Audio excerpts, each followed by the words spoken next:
At the promotion meeting, I smiled and said, I can't wait for my raise. My husband, the boss, chuckled. A raise? Oh no. I handed it to your sister. HR confirmed I wasn't even in the running. My sister smirked, forgot to mention me. That afternoon, I packed up my desk. But what I did next, nobody saw coming. Can you imagine being utterly betrayed by the two people you trusted most in the world, your husband and your own sister, not just in love, but in a way that utterly destroyed your entire career? Because that's exactly what happened to me. And the truth? It was just the beginning. It all started on what was supposed to be the best day of my professional life. For months, I'd had that Thursday circled in red on my calendar like it was a sacred date. It was the day of the big promotion meeting. I woke up before my alarm, the sun barely a whisper on the horizon, feeling this incredible, almost electric hum of anticipation. I remember the cool hardwood floor under my feet as I padded into the kitchen. I made Preston's coffee, 2 sugars, no cream, left it on the counter for him. In that quiet, hopeful moment, I truly believed this was the day everything would change. This was the day all the sacrifice would finally pay off. For 8 long months, I had been the one holding our company together. I mean, that wasn't an exaggeration. It was a simple, quantifiable fact. The heavy portfolio in my hands felt like more than just paper. It was the weight of countless late nights, the missed dinners with my daughter before she left for college, the sheer, unadulterated effort I'd poured into every single page. I'd single-handedly saved the Campbell Industries account, a contract worth a staggering $2 million a quarter. I did it by working until 3 in the morning for 2 straight weeks, fueled by stale coffee and pure adrenaline, anticipating every one of their needs before they even knew they had them. I'd personally managed the Morrison Hotel's crisis, flying to 3 different cities in 48 hours, doing damage control before the story even hit the press. I had completely overhauled our digital marketing strategy from the ground up, a project everyone else said was too ambitious, and it increased our engagement by a mind-blowing 340%. So, when I walked into that conference room an hour later, I was practically floating. The air buzzed with nervous energy. I smiled at the leadership team, my team, the people whose departments I had supported and whose mistakes I had quietly fixed. My eyes landed on my husband, Preston, sitting at the head of the long mahogany table. He was the boss, the CEO, the man I had built this company with, the man I'd been married to for 12 years. I caught his eye, gave him a little wink, meant just for him, and said, with a laugh full of anticipation, I can't wait for my raise. A few people chuckled politely, the sound echoing in the high-ceilinged room. But Preston? Preston just laughed. It wasn't a warm, shared laugh. It was hollow, distant, almost amused. He looked up from his phone for the first time since I'd walked in, a device that seemed permanently attached to his hand these days, and the expression on his face made my chest tighten into a cold, hard knot. It wasn't pride. It wasn't approval. It was pure, undisguised amusement. And it was at my expense. He set down his phone with a deliberate, theatrical slowness that made the air in the room feel thick and hard to breathe. Raise, he said, his voice carrying across the silent room. Oh no, Lorraine. I gave it to your sister. The fluorescent lights overhead suddenly felt too bright, too harsh, like an interrogation lamp. They illuminated every face turned toward me, a gallery of pity, discomfort, and morbid curiosity. My sister, Cassidy. My younger sister. The one I had helped with her homework, the one whose first resume I had written, the one I had personally recommended for an entry-level position here 3 years ago as a favor. Bethany from HR, a woman whose children I'd babysat during a family emergency, cleared her throat. The sound was unnaturally loud. She slid a thin manila folder across the polished table. It stopped a few inches from my portfolio. Her perfectly manicured nails, a shade of pale pink I'd complimented just last week, tapped against the cover twice. You weren't even considered for the position, Lorraine, she said, her gaze fixed on a point somewhere over my left shoulder. The decision was made last week. I just stood there, my multi-million-dollar portfolio clutched against my chest like a shield. It felt utterly useless now. And at that exact moment, As if on cue in some horribly written play, the heavy glass doors of the conference rooms swung open. In walked Cassidy. She was wearing a brand new, blood-red power suit, the kind of suit you wear when you want to make a statement, when you want to draw blood. She caught my eye as she walked towards the empty, high-backed leather chair next to Preston, the luxury seat, as we used to joke, the one reserved for the director of strategic marketing. My chair. She offered me the slightest shrug, a dismissive little gesture that wasn't an apology, but a declaration of victory. It broke my heart into a million tiny, sharp pieces. Forgot to mention it, she said, her voice dripping with a false sympathy that was more insulting than any gloating could have been. She settled into her new chair, crossing her legs, the picture of effortless success. That afternoon, I cleared my desk. It was a surreal, out-of-body experience. The orchid I'd nursed through 2 brutal winters, coaxing it back to life. The coffee mug my daughter Paige had given me that read, "World's Best Multitasking Mom." The framed photo from our company retreat where I'd been named Employee of the Quarter for the 3rd consecutive time. A photo where Preston was standing beside me, his arm around my shoulders, beaming with pride. Or so I had thought. I packed them all into a sad, brown cardboard box. But what I did afterward, what I began to plan in the ashes of that humiliation. Nobody, least of all them, saw it coming. The drive home was a blur of traffic lights and familiar turns that my body made without any input from my brain. 17 minutes. That's all it took to travel from the center of my professional universe to the ruins of my personal one. Each landmark, the bakery on the corner, the old oak tree in the park, seemed to mock me, relics from a life that had ceased to exist the moment Preston uttered those words. Our house, the one we'd poured our life savings into, the one in that beautiful, tree-lined neighborhood in Portland where we were supposed to grow old together, it felt like a stranger's house. The air inside was stale and silent.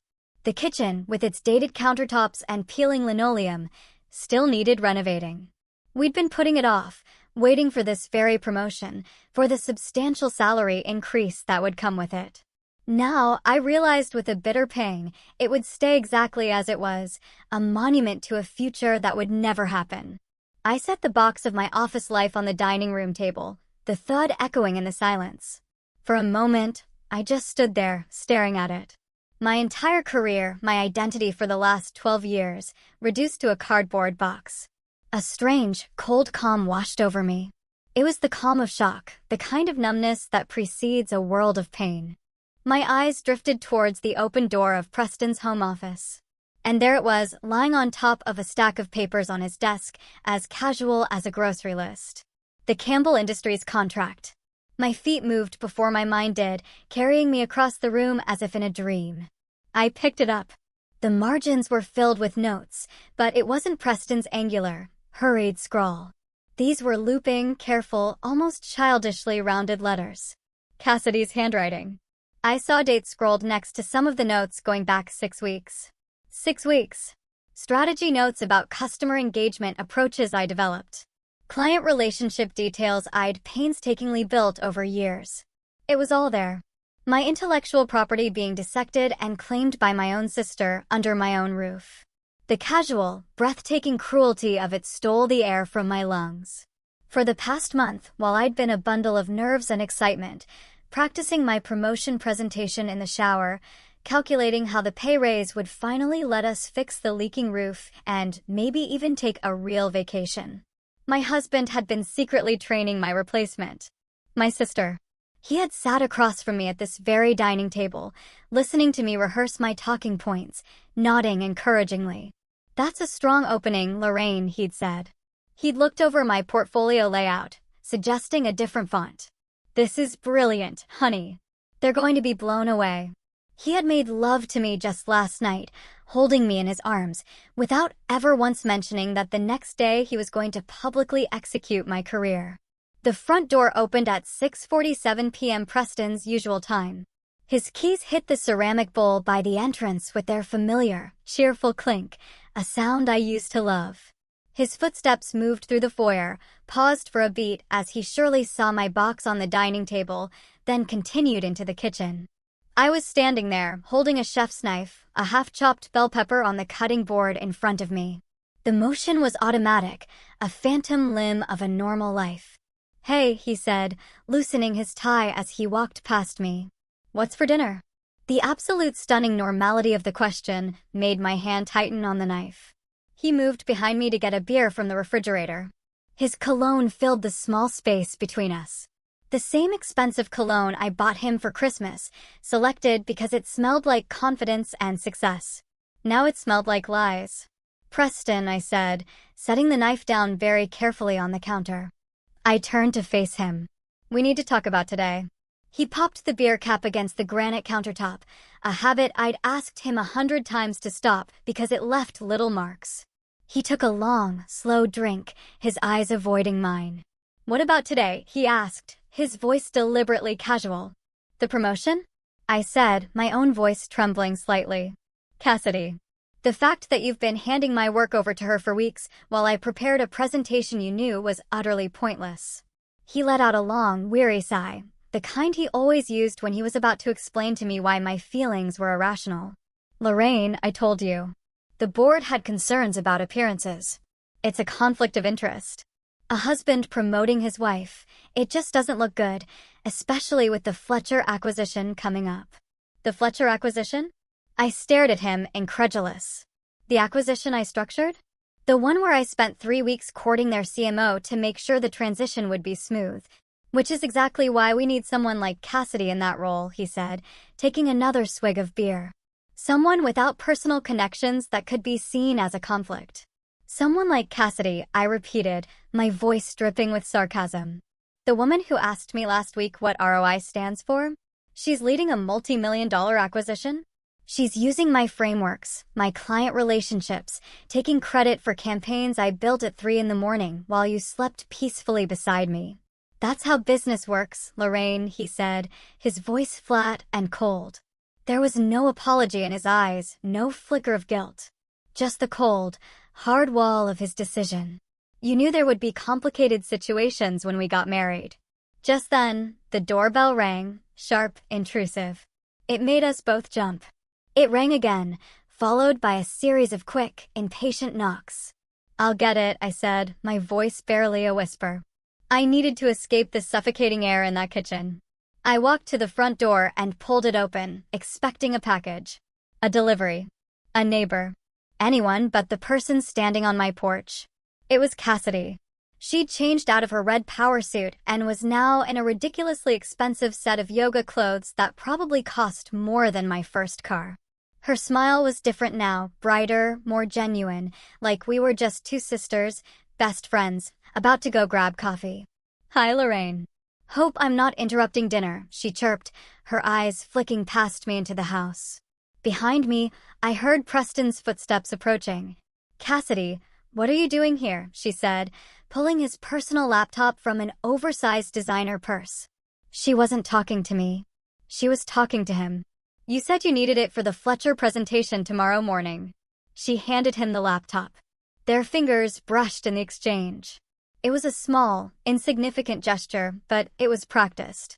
Familiar. Intimate. My stomach turned over. "Thanks," he said, his voice a little too tight. I completely forgot. "No problem," she said, her gaze finally settling on me. "About tomorrow's presentation, should I use Lorraine's deck as a starting point, or just create something fresh?"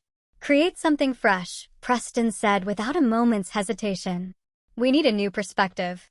Her attention shifted to me fully then, her face a perfect mask of corporate sympathy. "Lorraine, I'm really, truly sorry about today. I know it must have been unexpected, but I'm sure you understand deep down that it's what's best for everyone." The perfectly chosen, meaningless, soul-crushing words. I just smiled. The same polished, professional smile I had perfected in 1,000 hostile meetings. "Of course, Cassidy," I said, my voice perfectly, terrifyingly even. "I understand perfectly." After she left, a trail of expensive perfume lingering in the air, Preston closed the door and turned to me, a look of strained reasonableness on his face. "See? She's just trying to be professional about this whole thing." "Professional?" I repeated the word, tasting like poison in my mouth. Is that what we're calling showing up at my house and revealing workout clothes to deliver a laptop you could have easily survived without until tomorrow? Don't make this something it's not, he warned, his voice low. But I was already walking away, heading upstairs. In our walk-in closet, I pulled down my large suitcase, the one we bought for our honeymoon in Maui 12 years ago. I opened it on the bed. Preston appeared in the doorway, his forgotten beer still in his hand. What are you doing? Getting some space, I said, pulling sweaters from a drawer and folding them with numb precision. Lorraine, don't be dramatic, he sighed. It's just a job. I paused, holding a soft cashmere sweater Paige had given me for Christmas. I turned to face him, my eyes finally meeting his. You're right, I said, my voice dangerously quiet. It's just a job. And this is just a marriage where my husband orchestrates my professional humiliation. And that was just my sister stopping by our house after dark. Nothing dramatic about that at all. He stood there watching me as I packed up 12 years of my life. He didn't say a word to stop me. He just watched. And in his silence, I heard everything I needed to know. That night, I didn't just pack a suitcase. I packed a grudge. And in the sterile quiet of my sister Beverly's guest room, I started making a plan. Just before I fell into a restless sleep, I checked my banking app. A cold dread washed over me. The joint savings account, the one containing the bulk of our liquid assets, had a balance of 0. He had transferred everything out. And then I saw the email notification from the bank. Subject: account closure request processed. He hadn't just pushed me out of the company. He had locked me out of my own life. My first night of exile was spent at my older sister Beverly's house. She opened the door, took one look at my face and the suitcase in my hand, and simply pulled me into a fierce hug. She didn't ask questions, just led me to her guest room, a quiet, peaceful space that felt like a sanctuary. But sleep wouldn't come. I lay on the clean, crisp sheets, staring at the unfamiliar ceiling, the full weight of my new reality crashing down on me. I had no job. My marriage was a lie. My own sister had orchestrated my downfall. And now I had no money. Preston had been methodical. He hadn't just blindsided me. He had financially crippled me. The next morning, driven by a desperate, foolish hope, I did the one thing I thought I could still count on. I called my parents. I just needed to hear my mother's voice, to be told that this was all a terrible mistake, that they were on my side. Mom, I said, my voice cracking, betraying the calm I was trying to maintain. Something terrible happened. I laid it all out in a torrent of choked words. The meeting, Preston's coldness, Cassidy's smug smile, the years of my work just handed over like a party favor. I told her about the frozen bank account, the feeling of absolute devastation. I waited for the explosion of maternal rage on my behalf, for the sympathy, for the promise that she and Dad would be on the next flight out to Portland. Instead, there was a long, heavy silence on the other end of the line. A silence so profound I thought the call had dropped. Lorraine, my mother finally said, her voice strained and thin. Are you absolutely sure you're not overreacting? The blood drained from my face. I felt dizzy. Overreacting, Mom? He gave my job to Cassidy in front of the entire leadership team. He locked me out of our savings. Well, she said, and I could hear the faint, rumbling murmur of my father in the background, coaching her. Preston is a very successful man, a CEO. He's under a lot of pressure. He must have his reasons. And Cassidy, she's always looked up to you so much. Maybe you should see this as a chance for you to mentor her, to guide her. I couldn't form words. My throat closed up. Mentor her, Mom? She conspired with my husband to steal my career. They're having an affair. The words tumbled out before I could stop them. Now, Lorraine, don't use such dramatic, ugly language, my mother chided, her voice turning sharp. You have no proof of that. You've always been so ambitious, so intense. It can be a lot for a man to handle. Maybe this is a sign you should slow down. Focus on being a wife. Cassidy is just better at being supportive. She knows how to make a man like Preston feel important. Perhaps you should learn a little from your sister. Know how to be softer, more agreeable with your husband. I hung up the phone without saying goodbye. It felt like I'd been slapped, harder than any physical blow. It wasn't just a betrayal from my husband and my sister anymore. It was from my own parents. They had chosen a side, and it wasn't mine. They had always favored Cassidy, the pretty, charming one, while I was the serious, driven one. I see now that my success hadn't made them proud. It had made them uncomfortable. It had highlighted everything Cassidy wasn't. That night, huddled in the safety of Beverly's guest room, I realized I was utterly, completely alone. The despair was a physical thing, a heavy blanket threatening to suffocate me. I cried until I had no tears left, until my body was just a hollowed-out shell of exhaustion and grief. This was rock bottom. This was the point where you either shatter completely, or you start to piece yourself back together into something harder, something sharper. And as the first gray light of dawn filtered through the window, a different feeling began to stir in the pit of my stomach, overriding the grief. It was rage. A cold, hard, clarifying rage. A rage that burned away the tears and left behind a core of pure, unadulterated steel. They had pushed me off a cliff into the darkest abyss. They just didn't realize they'd given me wings on the way down. Beverly's quiet suburban house became my war room. She was my rock, silently providing coffee, food, and the space I needed to think. My first challenge was a practical one. I was an army with no weapons. My access to the company servers had been revoked. My email locked. My digital life erased. But Preston had made one critical, arrogant mistake. He underestimated my memory. He knew I was a brilliant marketer. He'd forgotten that 15 years ago, when we were just a scrappy startup in a rented office, I was the one who designed and built our company's entire network architecture. I knew its backdoors. I knew its forgotten pathways. I knew its ghosts. Because I had created them. The local public library, with its rows of anonymous computers and free Wi-Fi, became my new office. The smell of old paper and floor polish was a strange comfort in the chaos. For 3 solid days, from the moment it opened until the moment it closed, I sat in a corner corral, nursing a single cup of lukewarm coffee from my thermos, my fingers flying across the grimy keyboard of a public computer. It was a painstaking, nerve-wracking race against time.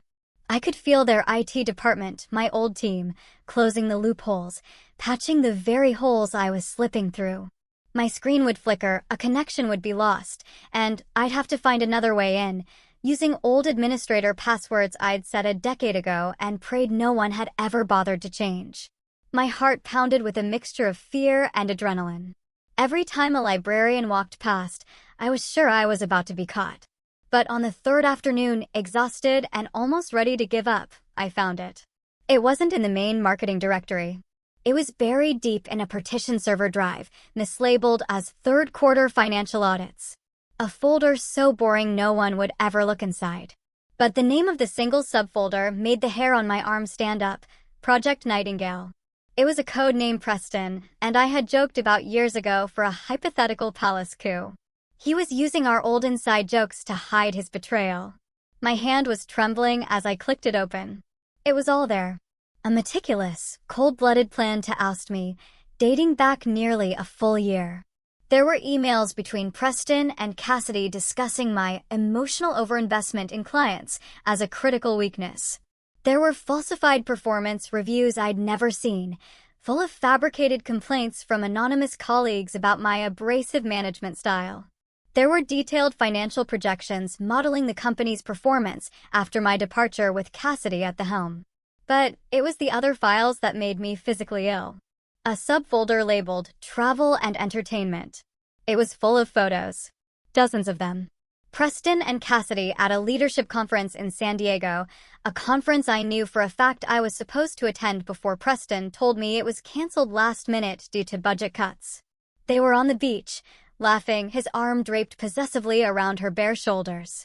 A picture of them kissing, the city lights of Chicago twinkling behind them on the balcony of a hotel suite I knew for a fact was booked on the company dime.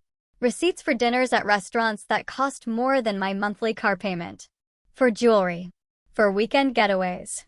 All meticulously filed under Client Entertainment. The download bar crept across the screen agonizingly slow. 98%. 99%. My entire body was tense.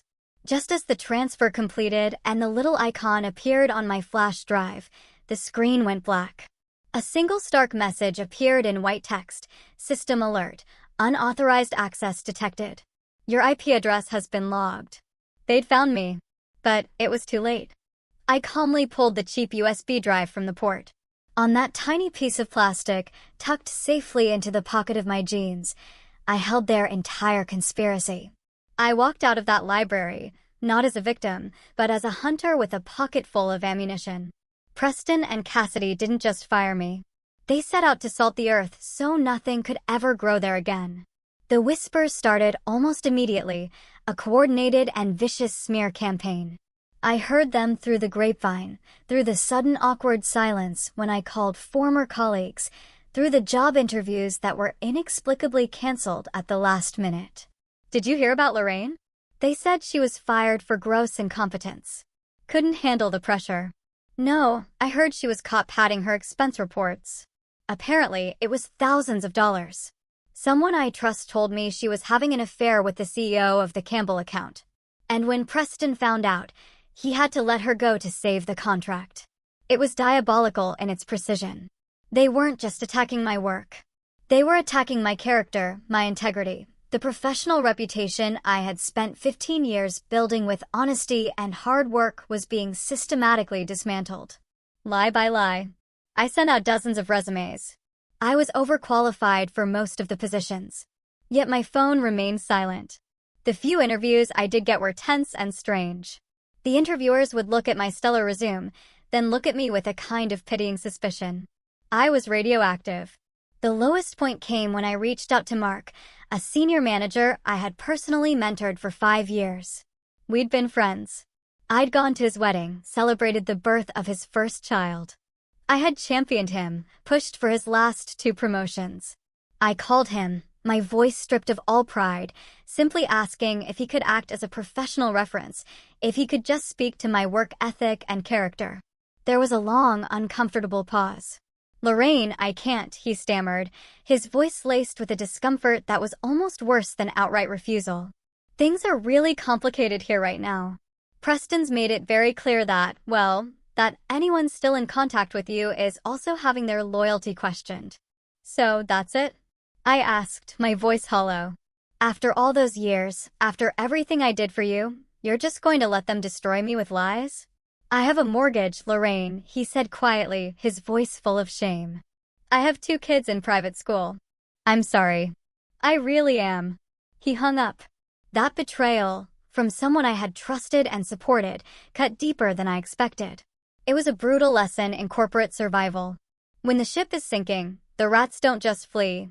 They'll chew off your leg to use as a flotation device. But their scorched earth campaign had an unintended side effect. It made them sloppy. They were so focused on assassinating my character and rewriting the past, they didn't pay enough attention to their present. And that's when I decided it was time to stop defending myself and start investigating them. If they were going to accuse me of financial misconduct, I was going to find out where the real rot was. And thanks to the files on my flash drive, I had a pretty good idea exactly where to start digging. I knew I couldn't win this war alone. I needed allies. People who had been wronged by the same regime and who had their own scores to settle. My first call was to Eliza Carter. Finding her wasn't easy. After being forced out, she had practically vanished from the professional world. There was no updated LinkedIn, no new job announcement. It took 2 days of deep diving online, but I finally found her name listed as a part-time bookkeeper for a small, family-owned construction company in a dusty industrial park on the outskirts of the city. I walked into the cluttered office, the air smelling of sawdust and coffee. Eliza was sitting behind a metal desk, looking smaller than I remembered. Her once sharp business suits replaced by a faded cardigan. When she saw me, her eyes widened in a mixture of surprise and alarm. We sat in a tiny, windowless break room that smelled of microwave popcorn. I laid it all out for her, the ambush, the smear campaign, the evidence I downloaded.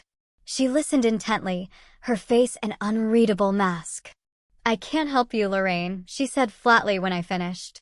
She wouldn't meet my eyes. I signed an NDA with a very nasty non-disparagement clause. Preston's lawyer made sure it was ironclad.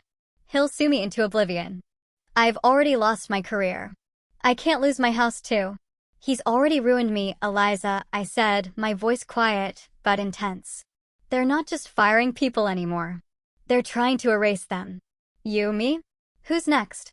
They're building their little empire on our graves. I leaned forward, my eyes locking with hers. They accused me of stealing. So, I started looking. I have the expense reports Cassidy has been filing.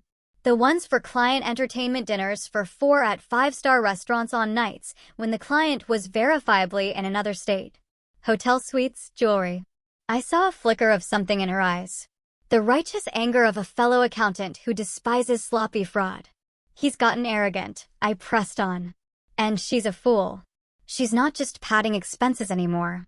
She's committing wire fraud, billing hours to federal contracts for work that was never performed. It's not just mismanagement. It's a felony. And your signature is on the last clean set of books. Mine is on the projects she's taking credit for. We are the only 2 people on Earth who can piece the whole ugly story together and prove it. She was silent for what felt like an eternity, her fingers tracing the rim of her styrofoam coffee cup. Finally, she looked up at me, her eyes hard. When I left, she said slowly, I made a full, encrypted backup of the entire Q2 financial database. As a personal precaution, she reached into her worn leather purse and pulled out a small silver flash drive. I also have that recording, she added, her voice dropping to a whisper, of Preston in my exit interview. He didn't just pressure me to sign off on Cassidy's expenses. He explicitly told me to find a way to make the numbers work for her department's quarterly report, and that if I didn't, he'd personally call every headhunter in the state and blacklist me. She slid the flash drive and a tiny audio recorder across the chipped Formica table. He wanted a war, she said, a grim, dangerous smile spreading across her face for the first time. Let's give him one. I left her office with more than just evidence. I had my first soldier, and she had just handed me a cannon. My next stop was a quiet diner to meet with 2 other women who had been pushed out in the last year. One was the former head of strategic planning, the other the VP of operations. Over greasy fries and bad coffee, they told their stories of their ideas being stolen by Cassidy, of their authority being undermined by Preston, of being gaslit and marginalized until they had no choice but to resign. By the time I left, I had a stack of sworn affidavits and a network of women ready to burn it all down. The offer from Marcus Whitman, the CEO of Meridian Global, our biggest and most respected competitor, felt like a lifeline thrown from a battleship to a woman adrift on a life raft. He called my cheap prepaid phone on a rainy Tuesday afternoon.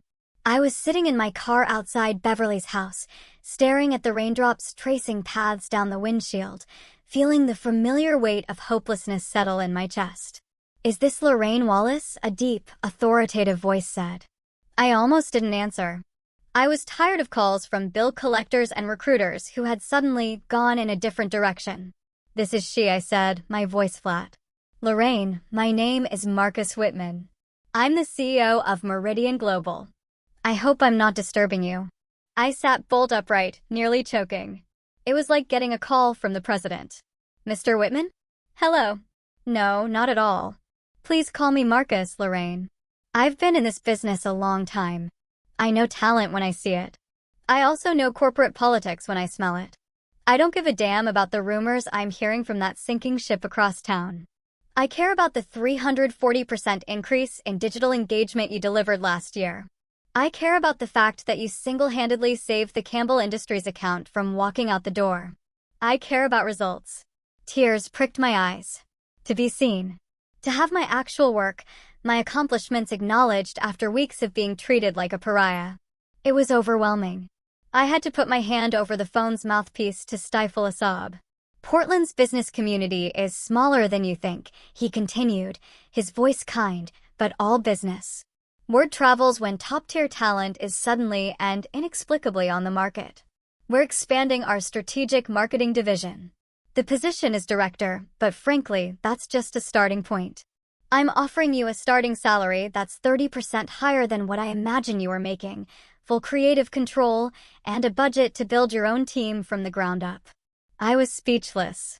My mind was reeling. "There's one more thing," he said, and I could hear the smile in his voice. "I'll have my corporate lawyer look at your non-compete clause. Given the circumstances of your departure, which I suspect constitute constructive dismissal, I'm willing to bet we can drive a truck through it. You bring me 3 of your former major accounts, and I'll make you vice president within 6 months. What do you say, Lorraine? Are you ready to come play in the major leagues?" Standing in that dreary, rain-soaked driveway, I felt the first real spark of hope ignite into a blazing fire. This wasn't just a job. This was a platform. This was a war chest. This was redemption. "I accept," I said, my voice steady and clear for the first time in weeks. "When can I start?" "Monday," he said. "Welcome to Meridian, Lorraine. I think we're going to do great things together." I ended the call and let out a breath I didn't realize I'd been holding for a month. The game had just changed. I was no longer a desperate, unemployed woman fighting for scraps. I was the incoming director at Meridian Global, and I had an army to build. My next call was to my daughter, Paige. I had tried to shield her from the worst of it, feeding her vague assurances that I was just taking a break. But I needed her now, not just for her emotional support, but for her skills. "Mom, you sound different," she said, her voice sharp with perception after I told her the news. "You sound like you again." "I have a fight on my hands, sweetheart. A big one. And I need your help." "Anything," she said without a moment's hesitation. Paige was a computer science major, a digital native who was brilliant and tech-savvy in ways I could only pretend to be. That night, over a long, encrypted video call, she became my technical advisor. She walked me through setting up multi-layered security for all my evidence, creating a dead man's switch that would release the files to a journalist if anything happened to me. "If you're going to war, Mom, you need to protect your communications and your assets," she said, her young face set with a grim determination that mirrored my own. Then she hesitated. "Mom, I always knew something was weird with Aunt Cassidy. The way she'd laugh too loud at Dad's jokes.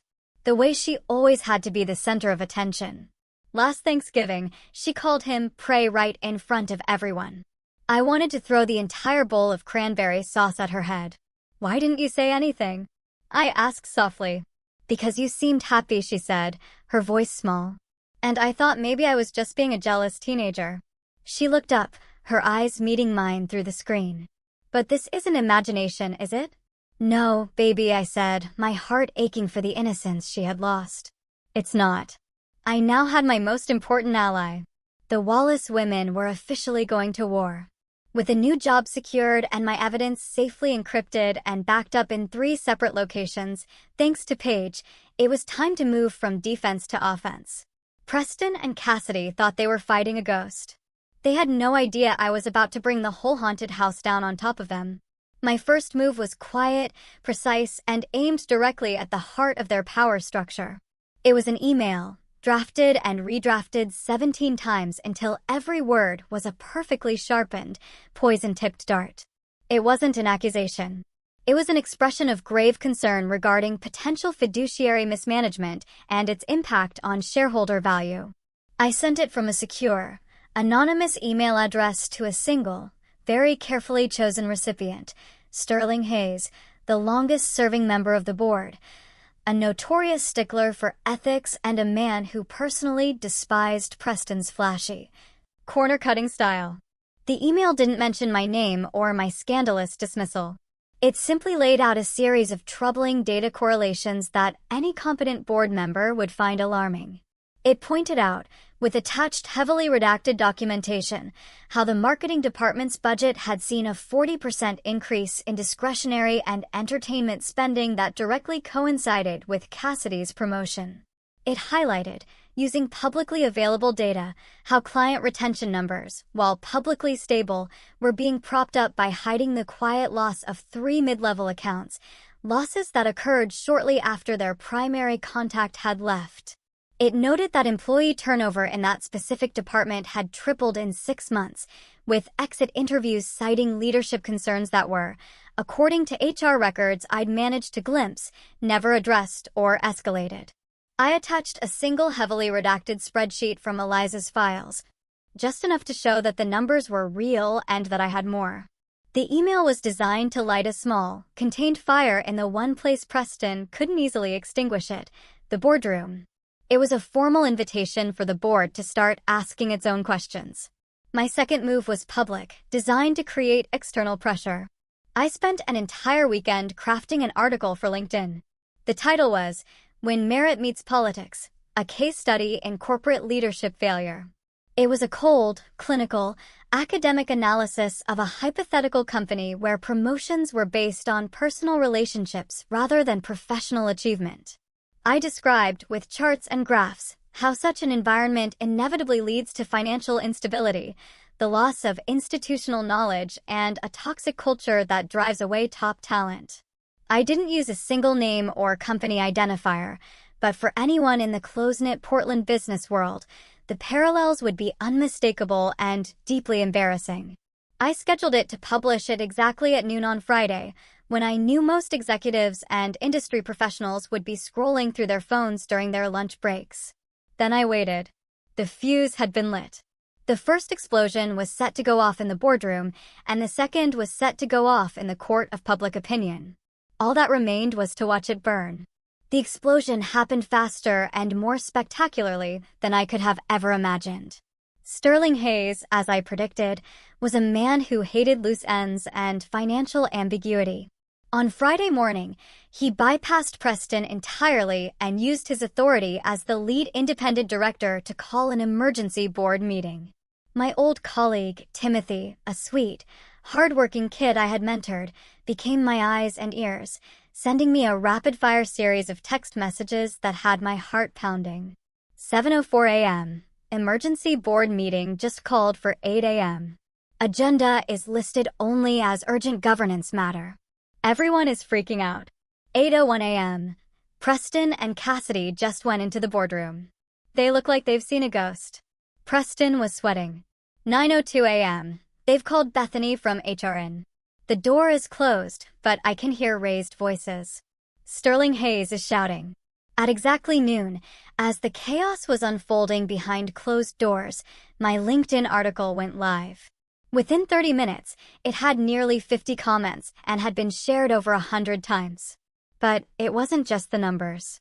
It was the content of the comments.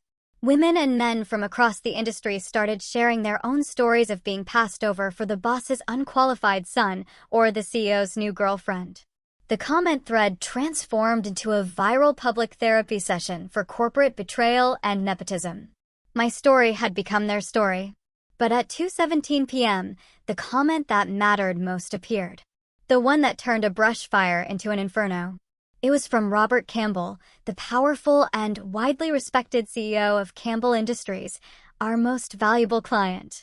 He wrote simply, an insightful and troubling analysis. Leadership transitions should never compromise project continuity or client relationships. I am becoming concerned about recent changes affecting our account management. I would appreciate a direct conversation with Lorraine Wallace regarding the ongoing campaigns she initiated. He had tagged me publicly. It was a kill shot. My cheap prepaid phone rang within minutes. It was Robert's direct line. "Lorraine," he said, his voice grim and devoid of pleasantries. "I just found out about your departure this week. This is unacceptable. We have $2 million a quarter invested in strategies you personally developed." I just had a deeply unsettling call with Cassidy. She couldn't answer a single basic question about our target demographics for Q4. She didn't even know we had shifted our focus to the Southwest market. "I'm sure she'll get up to speed," I said, my voice a perfect model of professional neutrality. "There's no time for that," he snapped. She tried to tell me the new strategy was her idea. "I know for a fact you presented it to me yourself 6 months ago. We need you, Lorraine. If you're available for independent consulting, Campbell Industries will retain your services immediately, at any price." "Actually, Robert," I said, a slow, triumphant smile spreading across my face. "I've accepted a position with Meridian Global. I start on Monday." There was a stunned pause on the other end of the line, then a hearty, booming laugh. Marcus Whitman finally made a smart move. Good for him. Good for us. Expect a call from my legal team first thing Monday morning. We're moving our account. The first domino had just fallen, and it was a big, multi-million-dollar one. Pause for emotional beat/transition. If you're still listening to this, and I truly hope you are, would you do me a small favor? Just like this video and type the number 1 in the comments below. It helps more than you know. It tells me that you're here with me on this journey, that my story matters. It's a huge encouragement for me to keep going. So please, just type the number 1 so I can see you. And now, let me tell you what happened next. After Robert Campbell's call, the dam broke. It was a flood. By 4 p.m., my phone, which had been silent for weeks, was buzzing incessantly. 2 more major clients, Morrison Hotels and Pinnacle Brands, had seen Robert's public comment on LinkedIn and called Preston directly, threatening to pull their multi-million-dollar contracts. They both specifically cited the unacceptable and unexplained loss of their primary strategic contact, me. Preston, clearly in a full-blown panic and demonstrating the poor judgment that was about to become his trademark, did something incredibly stupid. He had Cassidy send out a company-wide email.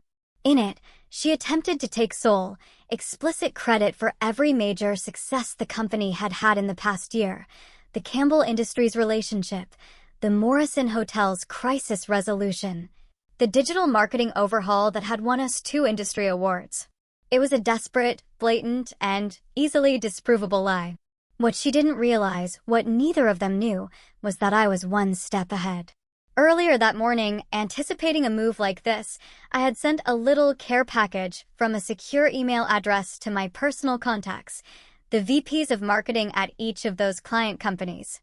The package contained the original, unalterable project files, complete with embedded metadata showing my name as the author and a full revision history tracking my work over months.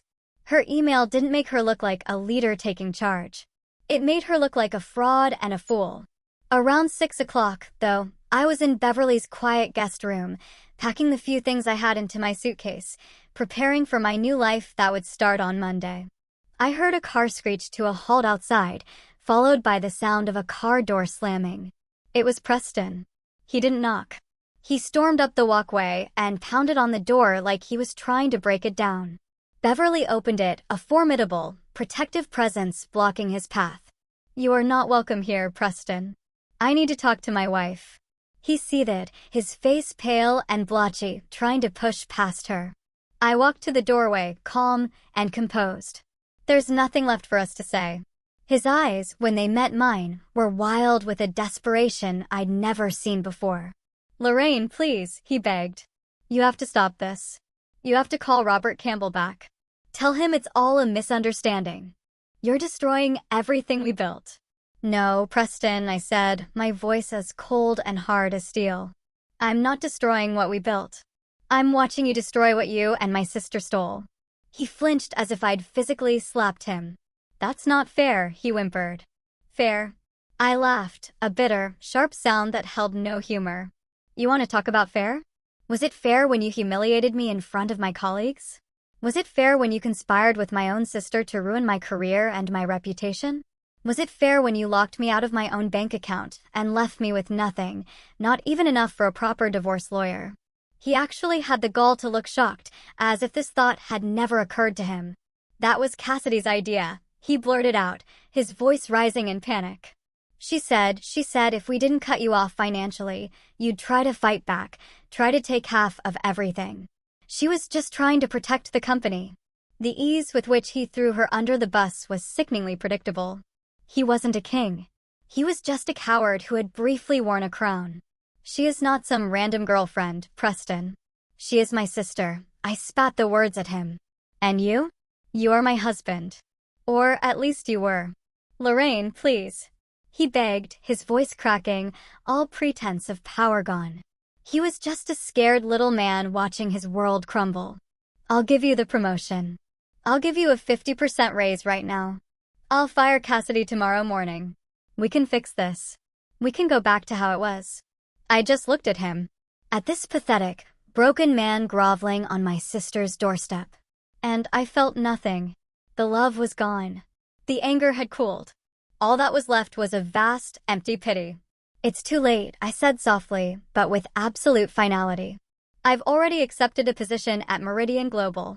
And Campbell Industries, Morrison Hotels, and Pinnacle Brands? They're coming with me. I took a step back from the door, a silent dismissal. You should probably go home and talk to your lawyer, Preston. I have a feeling you're going to need one. Beverly, without a word, closed the door gently but firmly in his face. The war wasn't over, but I had just won the decisive battle. Monday morning at Meridian Global felt like stepping through a portal into a different universe. The building itself was a statement, gleaming glass and steel that soared into the Portland sky, a testament to success built on competence, not connections. The lobby was filled with light and the quiet hum of purposeful activity. My new office was a corner suite on the 22nd floor, with floor-to-ceiling windows that looked out over the entire city. On clear days, you could see the majestic, snow-capped peak of Mount Hood. It was a view that promised perspective. On the expansive mahogany desk sat a simple, elegant nameplate, Lorraine Wallace, Director of Strategic Marketing. Not someone's wife, not someone's afterthought. Just my name, my achievement. I sat down in the soft, expensive leather chair, ran my hand across the smooth, clean surface of the desk, and for the first time in what felt like a lifetime, I took a deep, shuddering breath and felt it fill my lungs. The work was a whirlwind, but a wonderful one. My old clients, true to their word, began the process of transitioning their multi-million-dollar accounts. Marcus Whitman was a true leader. He gave me his full support, the resources I needed, and then got out of my way and let me do my job. My new team was a hand-picked group of smart, dedicated, and respectful professionals. They listened to my ideas, challenged them constructively, and executed them brilliantly. They respected me not because I was married to the boss, but because my strategies worked. Within the first month, we had not only secured my old clients, but had also landed a major new account that my old company had been chasing for years. I was not just surviving, I was thriving. But the real bombshell, the one that ended the war for good, dropped on a rainy Tuesday morning, about a month into my new job. The Business Pacific Quarterly, the most respected financial journal in the region, published a front-page exposé by a sharp, relentless investigative journalist named Catherine Volov. The title was The House of Cards, a story of nepotism, fraud, and corporate decay at Cascade Marketing. Catherine had done her homework. She had taken the breadcrumbs I had given her and had followed the trail all the way to its rotten core. She had spoken to Eliza. She had spoken to the other women I'd connected her with who had been pushed out. She had found a dozen other anonymous sources from inside the company, all telling the same story of a toxic culture of fear and favoritism. She even had the full, unedited audio recording of Preston threatening Eliza. The article laid out in meticulous, damning detail the financial irregularities, the fraudulent expense reports signed by Cassidy, the culture of lies, and the mass exodus of talent. The article never mentioned my name once. I had insisted on it, but it painted a devastatingly clear picture. A once prominent Portland marketing firm being run into the ground by an incompetent, arrogant CEO who had promoted his unqualified mistress, who also happened to be the sister of his highly confident, recently departed wife. The fallout was immediate and catastrophic. The company's stock, which was publicly traded, plummeted 40% in a single day of trading. The remaining board members, led by a furious Sterling Hayes, forced Preston to resign in disgrace to avoid a shareholder lawsuit. Cassidy was fired unceremoniously, escorted out of the building by security with a single box of her belongings, a perfect, poetic echo of my own departure. I received a text from my daughter Paige that afternoon. It was a screenshot of Cassidy's LinkedIn profile. Her job title had been updated, seeking new opportunities in strategic marketing. Underneath, a former colleague had left a single, brutal public comment. Good luck with that. I didn't feel the rush of giddy victory I might have expected. Instead, I just felt a quiet, profound sense of justice. A sense of order being restored to the universe. They hadn't just lost their jobs. They had lost their reputations. And in the small, insular world of our industry, that was a fate worse than a corporate death sentence. The house of cards they had built on my back had finally, spectacularly collapsed. 1 year later, I was no longer a director. I was Meridian's chief marketing officer and its newest board member, the youngest woman ever appointed to the position in the company's 42-year history. Our division's revenue had tripled. Employee satisfaction scores in my department were the highest in the company. I hadn't just rebuilt my career. I had built an empire from the ashes of betrayal. The invitation to be the keynote speaker at the annual Pacific Northwest Marketing Summit was the cherry on top. 3,000 industry professionals, my peers, would be there. The topic they'd asked me to speak on was building ethical and merit-based corporate cultures. The irony was so thick, I could taste it. Standing backstage in the wings, I adjusted the small microphone on my lapel and peeped through the heavy velvet curtain. The auditorium was a vast, cavernous space, packed to the rafters. And then I saw him. 7 rows back on the aisle. Preston. He looked diminished. That was the only word for it. His once perfectly tailored suit now hung loosely on. A frame that had lost a lot of weight. His hair was more gray than I remembered, and his posture was stooped, carrying the invisible weight of failure. He wasn't the powerful, arrogant CEO anymore.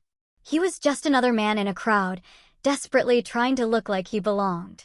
Our eyes met for a fleeting second across the crowded room, and he quickly looked down at his program, his face flushing. When they announced my name, the applause was thunderous. It washed over me as I walked onto the stage, into the warm, bright lights. I looked out at the sea of faces, at the people who had once whispered rumors about me, and I felt a profound sense of peace. 2 years ago, I began, my voice steady and clear, carrying to the furthest corners of the room. I believed that hard work guaranteed recognition. I believed that excellence would always triumph over politics. I believed that the people closest to us, our family, would be the ones to champion our success, rather than steal it. I paused, letting the words hang in the air, letting the weight of them settle. I was wrong. And that painful, public lesson taught me something invaluable. Meritocracy isn't something that just happens naturally. It's something we have to build, protect, and defend fiercely every single day. For 45 minutes, I laid out my blueprint for success. I shared case studies for Meridian's incredible growth. I talked about creating environments of psychological safety. I spoke about the tangible, bottom-line value of integrity. I never mentioned his name. I never mentioned his company. I didn't have to. Everyone in that room knew the story behind the story. The standing ovation lasted 4 full minutes. As I walked off stage, my heart soaring, my phone buzzed in my pocket. It was a text from an unknown number. From him. Lorraine, please. 5 minutes. I just need to explain. To apologize. I looked at the message for a long moment. Then I deleted it without responding. There was nothing left to explain. There was nothing left to apologize for. He was part of my history, not my destiny. A few weeks later, Marcus Whitman called me into his office. Lorraine, he said, a strange, knowing smile on his face. I have an unusual situation. We've been approached about an acquisition. He pushed a thick folder across his desk. The name on the tab was Cascade Marketing. Preston's old company. Or what was left of it. After he was ousted, the company had entered a death spiral. They were now bankrupt, desperate for a buyer to absorb their few remaining assets and massive debt before liquidation. The board wants you to lead the acquisition team, Marcus said, watching my face carefully for a reaction. You know their client list and their liabilities better than anyone. And so, a week later, I found myself sitting at the head of that same long mahogany conference table, in that same room where my life had been torn apart. But this time, I wasn't the one being judged. My legal team from Meridian flanked me. Across the table, Preston and what remained of his board sat like defendants awaiting sentencing. And next to him, looking thin and nervous, her expensive clothes now looking cheap and ill-fitting, was my sister Cassidy. She was there as a major shareholder. Her stock now worthless. The terms of the acquisition are non-negotiable, I began, my voice cool and professional as I opened the folder. Meridian will absorb your 3 remaining profitable client contracts. We will not be taking on any of your outstanding debt. As for personnel, I paused and pulled out 2 single-page documents I had asked our lawyer to prepare myself. These executive positions are redundant and will be eliminated immediately, with no severance, as per the bankruptcy filing. Preston's name was on the first one. Cassidy's name was on the second, under her now worthless title of shareholder. Her head snapped up, her eyes wide with a mixture of disbelief and fury. "You can't do this," she hissed across the table, her voice cracking. "After everything? I'm your sister. You owe me." I looked at her, really looked at her, for the first time in 2 years. I saw the petty jealousy that had curdled into malice, the bottomless greed that had erased all sense of loyalty or love, and I felt nothing but a distant, clinical pity. "Cassidy," I said, my voice devoid of all personal emotion, addressing her as I would any failed business associate. "From a strategic and financial perspective, you bring no value to our organization." I picked up my pen, the same elegant fountain pen Marcus had given me when I made CMO. I signed both termination papers with a steady, confident hand. "The meeting is concluded. Our legal team will handle the remainder of the transition." I stood up, gathered my documents, and walked out of that room, leaving them to the ruins of the kingdom they had stolen. I didn't do it for revenge. I did it because it was the right business decision. And that, I realized, was the most absolute and satisfying victory of all. In the years that followed, my life blossomed in ways I could never have imagined when I was crying on a lumpy motel bed. Paige graduated summa cum laude from college. Her groundbreaking thesis on ethical leadership in modern corporations winning national acclaim. She turned down offers from a dozen top firms to join my team at Meridian. Not because she was my daughter, but because she was the most brilliant, creative young strategist I had ever met. Together, the Wallace women were a force of nature, building something incredible, something lasting. My relationship with my sister Beverly grew closer than ever. She was my staunchest ally and my dearest friend. My parents, well, that relationship remained complicated. They never fully apologized or acknowledged the depth of the harm they'd done.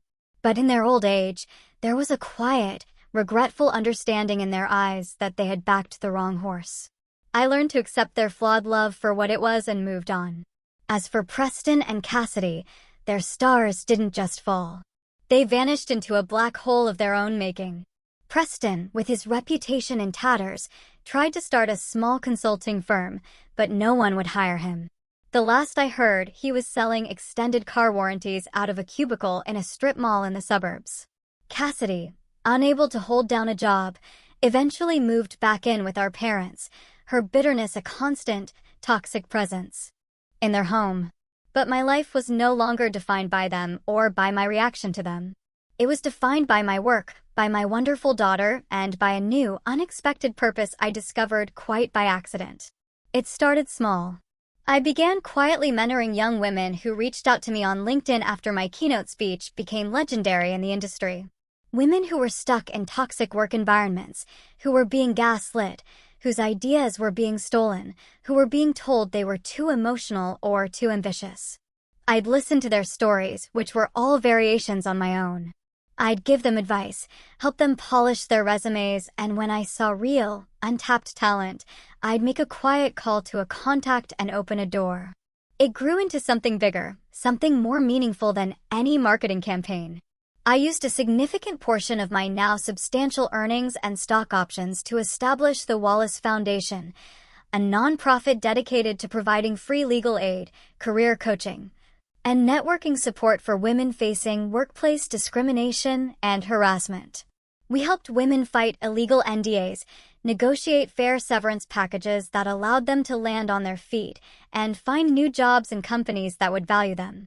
One evening, I was at a fundraiser for the foundation. The room was buzzing with the energy of hundreds of women, lawyers, doctors, artists, executives, all of whom had been touched by our work in some way. A young woman came up to me, her eyes shining with unshed tears. Her name was Grace. We had helped her leave an emotionally abusive boss a year prior, and now she was a rising star, a VP at a major tech firm. "You don't just give advice, Lorraine," she said, grabbing my hand, her grip surprisingly strong. "You give people their power back." You don't just open doors, you teach us how to build our own. You changed my life. Looking at her, at all the powerful, resilient women in that room whose lives we had touched, I finally understood. The betrayal, the pain, the public humiliation. It wasn't the end of my story. It was the crucible that had forged me into the woman I was always meant to become. My true legacy wasn't the titles on my business card or the numbers on my balance sheet. It was this. It was the ever-widening circle of women helping other women, turning their pain into purpose, their scars into strength. Preston and Cassidy had tried to bury me deep in the cold, dark earth. They never imagined that they weren't at a funeral. They were at a planting. Thank you so much for listening to my story. If it resonated with you in any way, if you've ever felt overlooked, underestimated, or betrayed, please know that you are not alone. And know that your greatest strength is often forged in your deepest pain. I'd be honored if you would share your own thoughts or a piece of your own story in the comments below. I read every single one and they give me strength. Take care of yourselves and each other.